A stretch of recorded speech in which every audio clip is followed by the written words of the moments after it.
കാശിക്ക് ആ പെണ്ണിനെ നോക്കി നിൽക്കെ വല്ലാത്തൊരു ഇഷ്ടം തോന്നി അവളോട്. തനിക്ക് മാത്രമായി ഒരുവൾ. തന്റെ മുഖം ഒന്ന് വാടിയപ്പോൾ സ്വന്തം ഇഷ്ടം മാറ്റിവെച്ചവൾ. കാശിക്ക് എന്തിനോ നെഞ്ചു വിങ്ങി. ഇതുവരെ ഈ ജീവിതത്തിൽ അറിയാത്തൊരു സന്തോഷം കൊണ്ട് ഹൃദയം വിങ്ങിത്തുറക്കുന്നത് ആനന്ദത്തോടെ അവൻ അറിഞ്ഞു. കാശിയേട്ടൻ കഴിക്കുന്നില്ലേ? വാ, വന്നിരുന്ന് കഴിക്ക്. അപ്പു കണ്ണുരുട്ടി പിടിച്ചുകൊണ്ട് അവനെ വിളിച്ചു. അച്ചാച്ചനും അച്ചമ്മയും കൂടെ കഴിക്ക്, ഞാൻ വിളമ്പട്ടെ? കാശി പ്ലേറ്റ് എടുത്തുകൊണ്ട് അവരോട് തിരക്കി. ഞങ്ങൾ ഉച്ചയ്ക്ക് മരുന്നൊക്കെ ഉള്ളതല്ലേ മോനെ, 12:30 ആകുമ്പോഴേ തന്നെ ഊണ് കഴിക്കും. അതറിയുന്നത് കൊണ്ടല്ലേ ഈ കുറുമ്പി ഞങ്ങളോട് ചോദിക്കാതെ ഇരിക്കുന്നത്? കാശിയെയും അച്ചമ്മയും ഒക്കെ മാറി മാറി നോക്കിയിരിക്കുന്ന അപ്പുവിന്റെ തലയിൽ തലോടിക്കൊണ്ട് ദേവകി പറഞ്ഞു. കാശിയേട്ടൻ കഴിക്ക്, അപ്പു കസേര നീക്കിയിട്ടിട്ട് പറഞ്ഞു. കാശി സ്വയം വിളമ്പി കഴിക്കുന്നത് നോക്കിയിരുന്നു അപ്പുവും കഴിച്ചു. ഇനി നിന്നെ നോവിച്ചാൽ ചോദിക്കാനും പറയാനുമൊക്കെ ആളുണ്ടെന്ന് ആ ഹേമയ്ക്ക് മനസ്സിലായി കേട്ടോ അപ്പു. അപ്പുവിന്റെ തലമുടി വൃത്തിയായി കോതി മെടഞ്ഞിട്ട് കൊടുത്തുകൊണ്ട് ദേവകി പറഞ്ഞു. അതാരാ അമ്മമ്മേ എനിക്ക് വേണ്ടി ചോദിക്കാൻ വന്നേ? അപ്പു അത്ഭുതത്തിൽ അവരെ നോക്കി ചോദിച്ചു. കാശി, അവനല്ലാതെ ആരാണ് എൻ്റെ അപ്പുവിന് വേണ്ടി ചോദിക്കാൻ വരുന്നത്? തറവാട്ടിലേക്ക് ഓടി കയറി വന്നു ഇനി എൻ്റെ കൊച്ചിനെ തൊട്ടാൽ ജീവനോടെ വച്ചേക്കില്ല എന്ന് പറഞ്ഞ് ഹേമയുടെ വലതു കൈ പിടിച്ചൊടിച്ചില്ലേ അവൻ? ഇപ്പോൾ അവള് കൈക്ക് ഓപ്പറേഷൻ കഴിഞ്ഞ് ആശുപത്രിയിലാണ്. അത് മാത്രമോ, ഇവൾ ICUവിൽ കിടക്കെ തന്നെ മോന് മരുമോളും ഗോവയ്ക്ക് പോവുകയും ചെയ്തു. അവളുടെ പോറലേറ്റ കവളിൽ അരുമയോടെ തലോടിക്കൊണ്ട് അവർ പറഞ്ഞു. ഇതൊന്നും കാശിയേട്ടൻ എന്നോട് പറഞ്ഞില്ല അമ്മമ്മേ. അവിടെ വല്യമ്മാവനും ആദിയേട്ടനും ഒക്കെ ഉണ്ടായിരുന്നില്ലേ? അവരൊന്നും എൻ്റെ കാശിയേട്ടനെ ഒന്നും പറഞ്ഞില്ലല്ലോ അല്ലേ? അപ്പു സന്തോഷമോ സങ്കടമോ ഒക്കെ കൂടിക്കലർന്ന ഭാവത്തിൽ അവരെ നോക്കി. അവരൊക്കെ ഉണ്ടായിരുന്നു. ആദി കാശിയെ തള്ളി നീക്കാൻ നോക്കിയപ്പോൾ കാശി തിരികെയും തള്ളി. കാര്യങ്ങളൊക്കെ അറിഞ്ഞപ്പോൾ അവന് വിശ്വാസമില്ല പോലും അവൻ്റെ അമ്മ പാവമാണെന്ന്, ആരെയും ഒന്നും ചെയ്യില്ല എന്ന്. പുച്ഛത്തോടെ ദേവകി പറഞ്ഞു. അയ്യോ, എൻ്റെ കാശിയേട്ടനെ തല്ലിയോ? അമ്മമ്മ എന്താ എൻ്റെ ഏട്ടനെ പിടിച്ചു മാറ്റാഞ്ഞത്? ആശങ്ക നിറഞ്ഞ മെരിയോടെ അവൾ അവരെ നോക്കി. ഹേമ കൈ ഒടിഞ്ഞതും ഓപ്പറേഷൻ നടത്തി എന്ന് പറഞ്ഞതും മോനും മരുമോളും കൂടെ അവളെയും ഇട്ടിട്ട് യാത്ര പോയതും ഒന്നും അവളെ ബാധിച്ചിട്ടില്ല. എന്നാലോ കാശിയെ ആദ്യ തള്ളിയത് മാത്രമേ അവളുടെ ഹൃദയത്തിൽ എത്തിയുള്ളൂ എന്ന് ഓർക്കെ അവർക്ക് ചിരി വന്നു. എന്തിനാ അമ്മമ്മ ചിരിക്കുന്നേ? എൻ്റെ കാശിയേട്ടൻ പാവമല്ലേ? എനിക്ക് വേണ്ടി ചോദിക്കാൻ വന്നിട്ട് എൻ്റെ ഏട്ടനെ തള്ളിയപ്പോൾ അമ്മമ്മയ്ക്ക് ആദ്യേട്ടനെ വഴക്ക് പറഞ്ഞുകൂടായിരുന്നോ? മുറിവ് പറ്റി സ്വല്പം വീർത്തിരിക്കുന്ന ആ ചുണ്ടുകൾ ഒന്നുകൂടെ കൂർപ്പിച്ചുകൊണ്ട് അവൾ തിരക്കി. എൻ്റെ കുഞ്ഞെ, നിന്റെ കാശിയേട്ടനുണ്ടല്ലോ, ഈ പ്രായത്തിനിടയ്ക്ക് ആരോടും മുഖം കറുത്ത് ഒരു വാക്ക് പറഞ്ഞതായി എനിക്കറിയില്ല. അവൻ ഇങ്ങനെ അവിടെ വന്ന് താണ്ഡവം ആടുമെന്ന് ആരറിഞ്ഞു? താടിയിൽ കൈവച്ചിരുന്നു ദേവകി പറഞ്ഞു. എന്നാലും ആ വല്യമ്മയോട് എന്ത് ധൈര്യത്തിലാണ് കാശിയേട്ടൻ വഴക്കിന് പോയത്? ചോദിക്കുന്നുണ്ട് ഞാൻ. മിഴികളിൽ കുറുമ്പ് നിറച്ച് അപ്പു പറഞ്ഞു. അന്ന് ആദ്യം നിന്നെ വേണ്ടെന്ന് പറഞ്ഞത് എത്രയോ നന്നായി മോളെ. നിന്റെ ജീവിതത്തിലെ ഏറ്റവും വലിയ ഭാഗ്യമാണ് കാശി. അവന് നീ അമ്മയും സഹോദരിയും കൂട്ടുകാരിയും ഭാര്യയും ഒക്കെ ആവണം. എന്നും അവന് താങ്ങായും തണലായും കൂടെ ഉണ്ടാവണം നീ. അപ്പുവിൻ്റെ കൈകൾ തലോടിക്കൊണ്ട് അവർ പറഞ്ഞു. അപ്പു ആലോചനയോടെ ഒന്ന് മൂളി. അല്ല അപ്പു, എൻ്റെ കാശിയേട്ടൻ പാവമാണ്. എൻ്റെ കാശിയേട്ടനെ അമ്മമ്മ എന്താ പിടിച്ചു മാറ്റാതെ ഇരുന്നത് എന്നൊക്കെ ചോദിക്കുന്നുണ്ടല്ലോ. കല്യാണത്തിൻ്റെ അന്നും കൂടെ അവനെ പേടിച്ചു നിന്നവളല്ലേ നീ? ഇപ്പോൾ ആ പേടിയൊക്കെ എങ്ങോട്ട് പോയി? ദേവകി ഒരു കള്ളച്ചിരിയോടെ അപ്പുവിനെ നോക്കി. എനിക്ക് അന്നൊക്കെ കാശിയേട്ടനെ പേടിയായിരുന്നു. പക്ഷേ ഇപ്പോൾ എനിക്കറിയാലോ എൻ്റെ കാശിയേട്ടൻ പാവാണെന്ന്. ചിരിക്കുമ്പോൾ ചുണ്ടു നോവുന്നുണ്ടോ എങ്കിലും ചെറു പുഞ്ചിരിയോടെ പറയുന്നവളെ നിറഞ്ഞ വാത്സല്യത്തോടെ നോക്കിയിരുന്നു ദേവകി. അപ്പു എന്താ അച്ചമ്മ കൊണ്ടുവന്ന ഫുഡ് കഴിക്കാതെ കഞ്ഞി കുടിച്ചത്? കഞ്ഞി ഇഷ്ടമല്ലെങ്കിൽ കുടിക്കണ്ടായിരുന്നു. വൈകിട്ടത്തെ ചായ കുടിയൊക്കെ കഴിഞ്ഞ് അച്ചമ്മയും അച്ചച്ചനും തിരികെ പോയതും മുറ്റത്തെ അവൾക്കുള്ള ചെടികളുടെ അടുത്തേക്ക് പോകാനിറങ്ങിയ പെണ്ണിനോട് അവൻ തിരക്കി. അതോ, അതുണ്ടല്ലേ. എനിക്ക് പനിയായതുകൊണ്ടല്ലേ കാശിയേട്ടൻ കഞ്ഞി ഉണ്ടാക്കിയത്. അപ്പോൾ ഞാനത് കുടിക്കാതിരുന്നാൽ ഏട്ടന് സങ്കടമാവില്ലേ? പച്ചപ്പെട്ട് നിൽക്കുന്ന പിച്ചിയും മുല്ലയും ഒക്കെ തൊട്ട് തലോടിക്കൊണ്ട് അപ്പു മെല്ലെ ചോദിച്ചു. അപ്പോൾ എനിക്ക് സങ്കടമുണ്ടാകുന്നതൊന്നും അപ്പു ചെയ്യില്ലേ? മുറ്റത്തേക്ക് ഇറങ്ങുന്ന പടിയിൽ ചാഞ്ഞിരുന്ന് കാശി ചോദിച്ചു. അപ്പു ഇല്ലെന്ന് ഒരു ശബ്ദമുണ്ടാക്കി ഒപ്പം ചുമലന്ന് അനക്കിക്കൊണ്ട് അവനെ നോക്കി. അതെന്താ ഇപ്പോൾ അങ്ങനെ? പണ്ടെന്നെ കാണുമ്പോൾ പേടിച്ചു വിറച്ച് ഓടിപ്പോയ അപ്പു ആണോ ഇത്? താടിയിൽ കൈ ചേർത്ത് ആശ്ചര്യം ഭാവിച്ചു കാശി തിരക്കി. എനിക്ക് കാശിയേട്ടനെ പേടി എന്താന്ന് അറിയോ? പണ്ട് എൻ്റെ കാത് വലിച്ചു പിടിച്ചു മുറിച്ചില്ലേ? കണ്ണുരുട്ടി പിടിച്ചുകൊണ്ട് അവൾ അവനെ നോക്കി. എടി, അത് പണ്ട് നീ കുളത്തിൻ്റെ അടുത്തേക്ക് പോയപ്പോൾ വീണാലോ എന്ന് പേടിച്ച് ചെവിയിലൊന്ന് പിടിച്ചതാണ് ഞാൻ. പക്ഷേ നീ വലിച്ചു പിടിച്ചു ഓടിയപ്പോൾ ചെവി മുറിഞ്ഞതല്ലേ, അല്ലാതെ ഞാൻ അറിഞ്ഞുകൊണ്ട് ചെയ്തതല്ലല്ലോ അപ്പൂട്ടാ.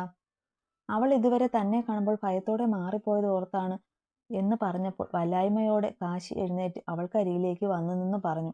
കാശിയേട്ടനെ അറിഞ്ഞുകൊണ്ടല്ലെന്നൊക്കെ എനിക്കറിയാം. എങ്കിലും പിന്നെ പിന്നെ ഏട്ടനെ കാണുമ്പോൾ എനിക്ക് പേടിയായി. തെറ്റ് ചെയ്ത കുട്ടിയെപ്പോലെ അപ്പു മുഖം കുനിച്ചു നിന്ന് പറഞ്ഞു. അല്ല, ഇപ്പോൾ എൻ്റെ അപ്പൂട്ടൻ്റെ പേടിയൊക്കെ മാറിയോ? കാശി കൈകെട്ടി നിന്നുകൊണ്ട് അവളെ നോക്കി. ആ മാറിയല്ലോ. ഇപ്പൊ എനിക്ക് കാശിയേട്ടനെ ഒട്ടും പേടിയില്ല. എന്നോട് ഒത്തിരി ഇഷ്ടമുള്ള ആളെ എന്തിനാ പേടിക്കണേ? കള്ളച്ചിരിയോടെ അപ്പു മെല്ലെ പറഞ്ഞു. ആരാ പറഞ്ഞ എനിക്ക് അപ്പുവിനോട് ഒത്തിരി ഇഷ്ടമാണെന്ന്? അവളുടെ നെറ്റിയിലെ മുറിവിൽ മെല്ലെ തൊട്ടു നോക്കി കാശി തിരക്കി. അതെനിക്കറിയാലോ. അപ്പു മെല്ലെ വന്ന് പടിയിലിരുന്നു. അതെങ്ങനെ അറിയാം? കാശിയും അവൾക്കരിയിലേക്ക് വന്നിരുന്നതിന്റെ താഴത്തെ പടിയിലേക്കിരുന്നു. അതോ, അതെന്നെ ഉപദ്രവിച്ചതുകൊണ്ട് അമ്മായിയുടെ കൈ ഒടിച്ചില്ലേ? എനിക്ക് വയ്യാതെ ആയതിൽ പിന്നെ എന്നെ അർപ്പിത എന്ന് വിളിച്ചില്ലല്ലോ കാശിയേട്ടൻ. അപ്പു, അപ്പൂട്ട എന്നൊക്കെ കൊഞ്ചിച്ചല്ലേ വിളിക്കുന്നേ? അതൊക്കെ എന്നോടുള്ള ഇഷ്ടം കൊണ്ടല്ലേ? ചോദിച്ചിട്ട് കാശിയുടെ മറുപടി അറിയാനുള്ള ആഗ്രഹത്തോടെ അപ്പു അവനെ നോക്കിയിരുന്നു. അത് ശരിയാ. ഇപ്പൊ വയ്യാഞ്ഞിട്ടാണ് ഞാൻ കൊഞ്ചിക്കുന്നേ. വയ്യായൊക്കെ മാറുമ്പോൾ ഞാൻ അർപ്പിത എന്ന് നേരത്തെ പോലെ നീട്ടി വിളിച്ചോളാം. ചിരി ഒതുക്കി കാശി പറഞ്ഞതും അതുവരെ ചിരിയോടെ ആകാംക്ഷയോടെ ഇരുന്ന പെണ്ണിന്റെ മുഖമങ്ങ് കുത്തി വീർത്തു. ആ വീർത്ത മുഖത്തേക്ക് പ്രണയം നിറഞ്ഞ മിഴികളോടെ കാശി നോക്കി നിന്നു. ഞാൻ കിടക്കാൻ പോവാ. എനിക്ക് വയ്യാത്തതാണ്. എന്നിട്ടും ഞാൻ ഇങ്ങോട്ട് ഇറങ്ങി വന്നത് എൻ്റെ പിള്ളേരെ നോക്കാനാണ്. അവരെയൊക്കെ കാശിയേട്ടൻ നന്നായി നോക്കുന്ന സ്ഥിതിക്ക് ഞാനേ കിടക്കാൻ പോവാ. വീർത്ത് കെട്ടിയ മുഖവുമായി അപ്പു എഴുന്നേറ്റ് അകത്തേക്ക് പോയി. കാശിക്കാണേൽ പെണ്ണിന്റെ ആ പോക്ക് കണ്ട് ചിരി പൊട്ടിപ്പോയി. എൻ്റെ അപ്പൂട്ടാ, നിന്നെ ഞാൻ എന്താടി പെണ്ണെ ചെയ്യേണ്ടത്? നെഞ്ചിൽ നിറഞ്ഞു നിൽക്കുന്ന ആ കുഞ്ഞു പെണ്ണിനെ ഓർത്ത് അല്പനേരം കൂടെ ആ മുറ്റത്തിരുന്നു കാശി. അപ്പൂ, എഴുന്നേറ്റേ. ദാ ഇത് ആരാണ് വന്നതെന്ന് നോക്കിക്കേ. വാതുക്കൽ വന്നു നിന്ന് കാശി വിളിച്ചത് നേരത്തെയുള്ള പിണക്കത്തിൽ ഇത്തിരി ബാക്കിയുള്ളത് കൊണ്ട് സ്വല്പം വീർത്ത മുഖത്തോടെ പെണ്ണ് കാശി നിൽക്കുന്നിടത്തേക്ക് നോക്കി. അപ്പൂസേ. അച്ചുവിന്റെ ആ വിളിയിൽ അവൾ ചാടി പിടഞ്ഞെഴുന്നേറ്റു. അച്ചു, നീ എപ്പോ വന്നടി? മുറിക്കുള്ളിൽ കയറി വന്ന് അച്ചുവിന്റെ തോളിൽ കൈയിട്ട് ചുറ്റിപ്പിടിച്ചുകൊണ്ട് അപ്പു തിരക്കി. ഇപ്പൊ വന്നതേയുള്ളൂ. ഇന്ന് രാവിലെ ഞാൻ നിന്നെ വിളിച്ചപ്പോൾ കാശിയേട്ടനാണ് ഫോൺ എടുത്തതും കാര്യം പറഞ്ഞതുമൊക്കെ. അച്ചു പറഞ്ഞതും അപ്പു മുഖമുയർത്തി കാശി ഒന്ന് നോക്കി. നിങ്ങൾ സംസാരിക്ക്, ഞാനിപ്പോ വരാം. അപ്പുവിനെ നോക്കി കണ്ണൊന്ന് ചിമ്മി പറഞ്ഞിട്ട് കാശി അടുക്കളയിലേക്ക് പോയി. ഏട്ടനും അമ്മയും കൂടെ മാമന്റെ അവിടെ ഒന്ന് കയറി. അമ്മമ്മ തന്നുവിട്ട സാധനങ്ങൾ കൊടുക്കാൻ വേണ്ടിയാണ് ഇപ്പോൾ ഇങ്ങോട്ട് വരും. അശ്വതി മെല്ലെ പറഞ്ഞു. അപ്പു ഒന്ന് മൂളി. ആ പെണ്ണുപിള്ളയ്ക്ക് കാശിയേട്ടൻ നല്ല പണിയാടി കൊടുത്തത്. ഇന്ന് കാര്യം അറിഞ്ഞ പാടെ ഏട്ടൻ ശശിമാമനെ വിളിച്ചു. അപ്പോഴല്ലേ അറിഞ്ഞത് നിന്നെ ചെയ്തതിന്റെ ഇരട്ടിക്ക് ഇരട്ടിയായി പുള്ളിക്കാരൻ ആ പൂതനയ്ക്ക് പണി കൊടുത്തിട്ടുണ്ടെന്ന്. സത്യം പറഞ്ഞാൽ എനിക്കൊന്ന് തുള്ളിച്ചാടാൻ തോന്നിയടി. അപ്പുവിന്റെ നെറ്റിലും കവിളിലും ചുണ്ടിലും ഒക്കെയുള്ള മുറിവിലേക്ക് നോക്കി അച്ചു പറഞ്ഞു. കാശിയേട്ടൻ എന്നോട് പറഞ്ഞിരുന്നു, അമ്മായി ഇനി എന്തേലും ഉപദ്രവം വന്നാൽ എതിർക്കത്ത് നിൽക്കണം, അല്ലെങ്കിൽ ഏട്ടനോട് പറയണമെന്നൊക്കെ. അന്ന് അമ്മായി എന്നെ വല്ലാണ്ട് പിച്ചി നോവിച്ചു. അപ്പോൾ അറിയാതെ കൈ തട്ടി മാറ്റിയതാണ്. പക്ഷേ അതോടെ അമ്മായി എന്നെ ഒത്തിരി ഉപദ്രവിച്ചു. ഞാനേ പേടിച്ചു പോയി അച്ചു. താഴെ ഉന്തിയിട്ടപ്പോൾ മരിച്ചു പോയെന്ന് തോന്നിയടി. എനിക്കിനി എൻ്റെ കാശിയേട്ടനെ കാണാൻ പറ്റില്ലേ എന്നൊക്കെ ഓർത്തുപോയി. പിന്നെ ഒന്നും ഓർമ്മയുണ്ടായില്ല. അപ്പു ഓരോന്ന് പറയെ അച്ചുവിന് ദേഷ്യം കൊണ്ട് വിറച്ചു. നിന്നെ ഇത്രയൊക്കെ ഉപദ്രവിച്ചിട്ട് അവിടെ വേറെ ആരും ഉണ്ടായിരുന്നില്ലേ അപ്പു? അച്ചു നുരഞ്ഞു പൊന്നുന്ന ദേഷ്യം അടക്കി ചോദിച്ചു. മിച്ചേച്ചിയും വിനീത മിസ്സും കുഞ്ഞമ്മായും ഒക്കെ അടുത്തുണ്ടായിരുന്നു. അന്ന് തൻ്റെ അടുത്ത് ആരൊക്കെ ഉണ്ടായിരുന്നു എന്ന് ഓർത്തെടുത്ത് അപ്പു പറഞ്ഞു. നിന്റെ ഒരു കുച്ചേച്ചി. എന്നിട്ട് ആ പെണ്ണും നിന്റെ അമ്മായിയെ തടഞ്ഞില്ലേ അപ്പൂസേ? അച്ചു വേദനയോടെ അവളെ നോക്കി. ആരും ഒന്നും പറഞ്ഞില്ല. അപ്പു നിറമിഴികൾ മെല്ലെ ഒപ്പിയെടുത്തുകൊണ്ട് പറഞ്ഞു. ആ പെണ്ണുപിള്ളയ്ക്ക് കിട്ടിയതുപോലെ നിന്റെ ആ കുഞ്ഞമ്മായിക്കും മോൾക്കും മരുമോൾക്കും കിട്ടണം. പല്ല് കടിച്ചു പിടിച്ചുകൊണ്ട് അച്ചു മുരണ്ടു. പിന്നില്ലേ അച്ചു, ആ മിച്ചേച്ചിക്കുണ്ടല്ലോ എൻ്റെ കാശിയേട്ടൻ കല്യാണം കഴിച്ചത് ഒട്ടും ഇഷ്ടമായില്ല. അപ്പു ആലോചനയോടെ പറഞ്ഞു. അതെന്താ അവൾക്ക് ഇഷ്ടമാവാതെ ഇരിക്കാൻ? ചോദ്യഭാവത്തിൽ അച്ചു അവളെ നോക്കി. അത് കാശിയേട്ടന് വിനീത മിസ്സിനെ പോലെയുള്ള പെണ്ണാ ചേരുക എന്നാണ് മിച്ചേച്ചി പറഞ്ഞത്. എന്തുകൊണ്ടോ കാശി പറഞ്ഞു എന്ന് പറഞ്ഞ് മിച്ചു പറഞ്ഞ കാര്യങ്ങൾ അച്ചുവിനോട് പറയാൻ ആ പെണ്ണ് ഇഷ്ടപ്പെട്ടില്ല. അവളൊക്കെ എന്തു വേണോ പറഞ്ഞോട്ടെ, അതുങ്ങൾ രണ്ടും വിഷമാണെന്ന് ഞാൻ നിന്നോട് പറഞ്ഞിട്ടില്ലേ? അന്ന് നീ എന്താ പറഞ്ഞേ? എൻ്റെ മിച്ചേച്ചി പാവമാണ്, പാവയ്ക്കയാണ് എന്നൊക്കെയല്ലേ? എന്നിട്ടിപ്പോൾ എന്തായി? അവളെയൊക്കെ എൻ്റെ കൈവാക്കിന് കിട്ടട്ടെ, കൊടുക്കുന്നുണ്ട് രണ്ടിനും ഞാൻ. അച്ചു പല്ല് കടിച്ചു പൊട്ടിച്ചുകൊണ്ട് പറഞ്ഞു. ഒന്നും പറയണ്ട അച്ചു, അവരൊക്കെ ദുഷ്ടകളാണ്. നിന്നെയും എന്തെങ്കിലുമൊക്കെ ചെയ്യും. എനിക്കിപ്പോൾ അവരെ എല്ലാവരെയും പേടിയാണ്. അച്ചുവിൻ്റെ കയ്യിൽ മുറുകെ പിടിച്ചുകൊണ്ട് അപ്പു പറയെ പുറത്ത് ഇതൊക്കെ കേട്ടു നിന്നൊരുവന്റെ മുഖം ദേഷ്യത്തിൽ ചുവന്നു തുടുത്തു. കണ്ണുകൾ കലങ്ങി ചുവന്നു. ചെന്നിയിലെ ഞരമ്പുകൾ പിടഞ്ഞ് ഉണർന്നു. ആ ദേഷ്യമടക്കാൻ എന്ന പോലെ കൈമുഷ്ടി ചുരുട്ടിപ്പിടിച്ചു ഭിത്തിയിലിടിച്ചു. മരുന്നൊക്കെ എടുത്ത് കഴിച്ചോ അപ്പോ? രാത്രി ബാത്റൂമിലൊക്കെ പോയി ഫ്രഷായി വന്നു കിടക്കാൻ തുനിഞ്ഞ പെണ്ണിനോട് കാശി തിരക്കി. ആ കഴിച്ചു. അപ്പു ഒരു ചിരിയോടെ ബെഡിൽ കയറി ഇരുന്നു കൊണ്ട് പറഞ്ഞു. അച്ചുവിൻ്റെ കല്യാണക്കാര്യം പറഞ്ഞപ്പോൾ രാധമാമിക്ക് ഇഷ്ടമായി എന്ന് തോന്നുന്നുണ്ട് അല്ലേ കാശിയേട്ടാ? അപ്പു സന്തോഷത്തോടെ അവനെ നോക്കി. പിന്നെ ഇഷ്ടമാവാതെ ഇരിക്കാൻ എന്താ എൻ്റെ അപ്പൂട്ടാ? അവൻ നല്ല പയ്യനല്ലേ, നല്ലൊരു ജോലിയുമായി. പിന്നെന്താ? അവർക്കാണെങ്കിൽ പെൺകുട്ടിയെ മതി, വേറെ ഡിമാൻഡൊന്നുമില്ല. കാശി ഹെഡ് റെസ്റ്റിലേക്ക് ചാഞ്ഞിരുന്ന് ഫോൺ നോക്കിക്കൊണ്ട് പറഞ്ഞു. അത് ശരിയാണ്. കാശി പറഞ്ഞത് സമ്മതിച്ചുകൊണ്ട് ബെഡിൽ അവനെതിരെ തിരിഞ്ഞു കിടന്നു അപ്പു.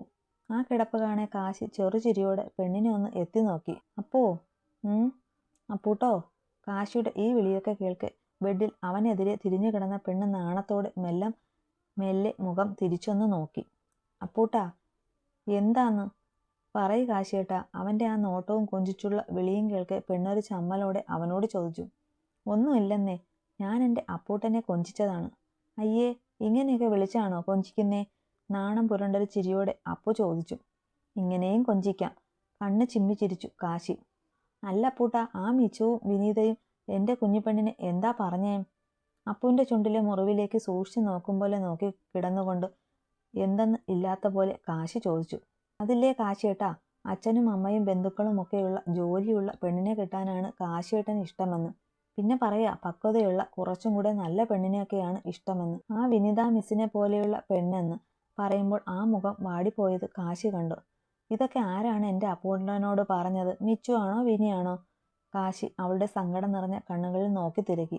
മിച്ചേച്ചിയാണ് പറഞ്ഞത്. അപ്പോൾ വിനിത മിസ് എന്നെ കളിയാക്കും പോലെ ചിരിച്ചു. അപ്പു അവന് നേരെ തിരിഞ്ഞു കിടന്നുകൊണ്ട് പറഞ്ഞു.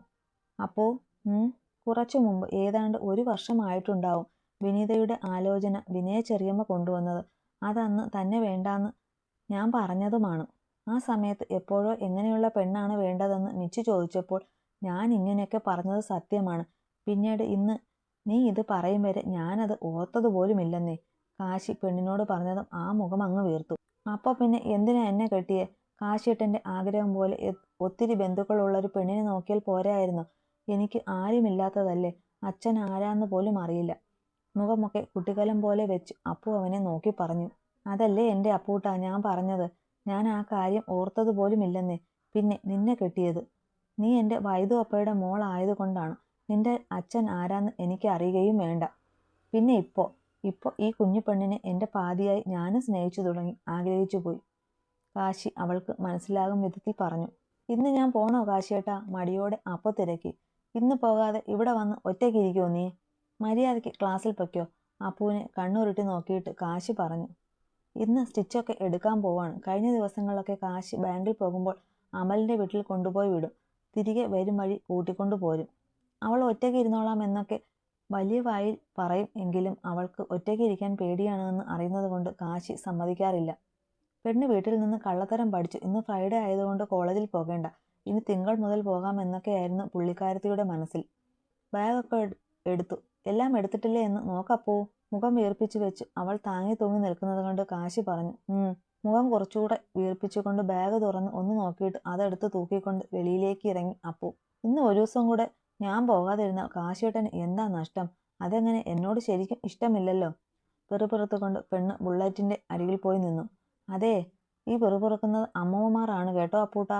അവളുടെ വീർത്ത മുഖവും സ്വയമുള്ള വർത്തമാനവും ഒക്കെ കേട്ട് ചിരിയടക്കി പിടിച്ചു അവളെ കളിയാക്കിക്കൊണ്ട് കാശി പറഞ്ഞു. ഞാൻ അമ്മൂമ്മയൊന്നുമല്ല, പുറത്തുമില്ല. കാശിയേട്ടൻ എന്നെ കളിയാക്കേണ്ട. അവൻ്റെ പിന്നിൽ കയറി ഇരുന്നു കൊണ്ട് അപ്പു പറഞ്ഞു. എന്നാ നമുക്കങ്ങോട്ട് പോയാലോ? കാശി വണ്ടി ഇരപ്പിച്ചുകൊണ്ട് ചോദിച്ചു. പോവാം. അവൻ്റെ തോളിൽ പിടിച്ചിരുന്നു കൊണ്ട് അപ്പു സമ്മതിച്ചു. വേദനിക്കും എന്നോർത്ത് എനിക്ക് നല്ല പേടിയുണ്ടായിരുന്നു കാശിയേട്ടാ. സ്റ്റിച്ചൊക്കെ എടുത്ത് 2 ദിവസം കൂടെ കഴിക്കാനുള്ള മെഡിസിൻ എഴുതിയതും ഫാർമസിയിൽ നിന്ന് വാങ്ങി കോളേജിലേക്ക് പോകുമ്പോൾ അവൻ്റെ തോളിൽ ചാഞ്ഞിരുന്ന് അപ്പു പറഞ്ഞു. അവൾ അങ്ങനെ ചാഞ്ഞതും കാശി ഒന്ന് വിറച്ചുകൊണ്ട് കയ്യിൽ നിന്ന് ഒന്ന് പാളി വണ്ടി. എൻ്റെ അപ്പൂട്ടാ, കാശി മെല്ലെ വിളിച്ചു. പെണ്ണ് അങ്ങനെ തന്നെ ഇരുന്നു കൊണ്ട് മൂളി. സ്റ്റിച്ചെടുത്തപ്പോൾ എൻ്റെ കുഞ്ഞിന് വേദനിച്ചുവാവേ. വണ്ടി വേഗത കുറച്ചുകൊണ്ട് കാശി തിരക്കി. ഇല്ലല്ലോ, കുഞ്ഞൊരു ഉറുമ്പ് കടിക്കും പോലെ. ഇതൊക്കെ അപ്പുവിന് സഹിക്കാൻ പറ്റും. അമ്മായി പിച്ചുമ്പോൾ എന്തോരം നൊന്നിട്ടുണ്ടെന്ന് അറിയോ? എനിക്ക് ഇതൊക്കെ നിസ്സാരമല്ലേ. ചിരിയോടെയാണ് അവൾ അത് പറഞ്ഞതെങ്കിലും കാശിക്ക് അവൾ അനുഭവിച്ചത് ഓർത്ത് സങ്കടം തോന്നിപ്പോയി. ഇനി ആരും എൻ്റെ അപ്പൂട്ടനെ ഒന്നും ചെയ്യില്ല. ആരെങ്കിലും എൻ്റെ കൊച്ചിനെ എന്തേലും പറഞ്ഞ് വേദനിപ്പിച്ചാൽ എന്നോട് പറയണേ. കോളേജിന് ഗേറ്റിന് മുന്നിൽ അവളെ ഇറക്കിയിട്ട് പറയുമ്പോൾ കുറച്ചു ദൂരെ നിന്ന് നടന്നു വരുന്ന മിച്ചുവിനെയും വിനീതയെയും ഒന്ന് നോക്കി കാശി. ആര് എന്നെ എന്ത് പറഞ്ഞാലും ചെയ്താലും ഞാൻ കാശിയേട്ടനോട് പറയും, ഉറപ്പായും പറയും. ദേ അച്ചു എന്നെ കാത്ത് അവിടെ നിൽപ്പുണ്ട്, ഞാൻ പോവാണേ. അവൻ്റെ മുഖത്തേക്ക് നോക്കി ഒരു ചിരിയോടെ പറഞ്ഞിട്ട് അവൾ ബാഗുമായി അച്ചു നിൽക്കുന്നിടത്തേക്ക് ഓടി. കാശി ആവട്ടെ പെണ്ണിൻ്റെ പോക്ക് നോക്കി ഒരു നിമിഷം നിന്നിട്ടാണ് പോയത്. നമ്മൾ അങ്ങോട്ടാണ് ചെല്ലുന്നത് എന്ന് മനസ്സിലായിട്ടും കാശിയേട്ടൻ പൊയ്ക്കളഞ്ഞല്ലോ മിച്ചു. ഇരുവരെയും കണ്ടിട്ടും കാണാത്ത പോലെ അവരോട് സംസാരിക്കാതെ കാശി പോയതിലുള്ള സങ്കടത്തിൽ വിനീത പറഞ്ഞു. ഇനി കാശിയേട്ടൻ നമ്മളെ കണ്ടിട്ടുണ്ടാവില്ലേ ചേച്ചി? മിച്ചുവിന് സംശയമായി. കാണുമൊക്കെ ചെയ്തു. ഇനി അന്നത്തെ കാര്യമൊക്കെ പെണ്ണ് പറഞ്ഞിട്ടുണ്ടാവോ? വിനീത ആശങ്കയോടെ അവളെ നോക്കി. അന്നത്തെ എന്ത് കാര്യം? നമ്മൾ അവളെ ഒന്നും ചെയ്തില്ലല്ലോ, മിച്ചു നിസ്സാരമായി പറഞ്ഞു. അല്ല മോളെ, അന്ന് നീ പറഞ്ഞില്ലേ കാശിയേട്ടന് അവള് ചേരില്ല, എന്നെ പോലെയുള്ള പെണ്ണാണ് ചേരുക എന്നൊക്കെ. ഇനി അതൊക്കെ പറഞ്ഞു കൊടുത്തിട്ടുണ്ടാവോ? എനിക്കെന്തോ കാശിയേട്ടൻ ഒന്ന് നോക്കുക പോലും ചെയ്യാതെ പോയപ്പോൾ ആ പെണ്ണിനോട് വല്ലാത്ത ദേഷ്യം തോന്നുന്നു. വിനീത അപ്പു പോയ വഴിയെ രൂക്ഷമായി നോക്കിക്കൊണ്ട് മിച്ചുവിനോട് പറഞ്ഞു. അവൾ അങ്ങനെ പറഞ്ഞിട്ടുണ്ടാവോ ചേച്ചി? പറയാൻ പറ്റില്ല മിച്ചു. ഹേമ ആൻറ്റിയോട് അന്ന് കാശിയേട്ടൻ നിന്ന നിൽപ്പ് ഓർക്കുമ്പോൾ എനിക്ക് ഇപ്പോഴും ഒരു നടുക്കമാണ് എൻ്റെ മിച്ചു. അവളുടെ കൈയും പിടിച്ച് തിരികെ നടക്കുമ്പോൾ വിനീത പറഞ്ഞു. നമുക്കവളെ കയ്യിൽ കിട്ടുമ്പോൾ ചോദിക്കാം കാശിയേട്ടനോട് എന്തെങ്കിലും പറഞ്ഞോ എന്ന്. അതുവരെ ചേച്ചി ഒന്ന് സമാധാനപ്പെടും. ഒന്നും ആലോചിച്ച് മനസ്സ് വിഷമിപ്പിക്കേണ്ട. അവളെ കാശിയേട്ടനിൽ നിന്ന് ഏത് വിധേനയും നമുക്ക് പിരിക്കാം. മിച്ചു പറഞ്ഞതിന് അവളൊന്ന് മൂളിയതേയുള്ളൂ. വിനീതയെ പറഞ്ഞ് സമാധാനിപ്പിച്ച് സ്റ്റാഫ് റൂമിൽ വിട്ടിട്ടാണ് മിച്ചു അവളുടെ ക്ലാസ്സിലേക്ക് പോയത്.